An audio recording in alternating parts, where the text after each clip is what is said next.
ಹಳೆ ಬಸ್ ನಿಲ್ದಾಣ ಮುಂಭಾಗದಲ್ಲಿ ಸುಮಾರು 200ರಿಂದ 300 ಆಟೋ ರಿಕ್ಷಾ ನಿಲ್ಲುವಂಥ ಸ್ಥಳದಲ್ಲಿ ನಾವೊಂದು ಧ್ವಜದ ಕಂಬವನ್ನು ಹಾಕಿದ್ವಿ, ಕನ್ನಡ ಬಾವುಟ ಹಾಕಿದ್ವಿ. ಏಕಕಾಲಕ್ಕೆ ನಮ್ಮ ಉತ್ತರ ಕರ್ನಾಟಕ ಆಟೋ ರಿಕ್ಷಾ ಚಾಲಕರ ಸಂಘದಿಂದ ವಿಷಯ ಮುಟ್ಟಿಸಿದೆ.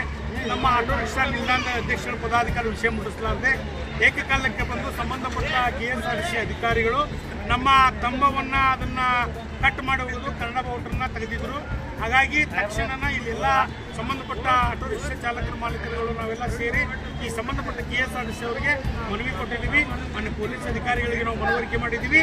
ತಕ್ಷಣ 3 ದಿನ 4 ದಿವಸದೊಳಗೆ ಆ ಕಂಬವನ್ನು ಹೊಳ್ಳಾಕಿ ಕನ್ನಡ ಬಾವುಟ ಕಟ್ಟಬೇಕು.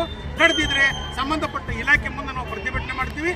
ಆಟೋ ರಿಕ್ಷಾ ನಿಲ್ದಾಣಕ್ಕೆ ಮಹಾನಗರ ಪಾಲಿಕೆ ಮುಖ್ಯವಾಗಿ ಕೆಲಸ ಮಾಡ್ತೀವಿ ಮತ್ತು ವಿನಂತಿ ಮಾಡ್ತೀವಿ. ಸುಮಾರು ಇಲ್ಲಿ 35-40 ವರ್ಷ ಹಿಂದಿಂದನೂ ಇದ್ದಿಲ್ಲ ನಿಲ್ದಾಣಗಳಾಗಿ ಸರ್.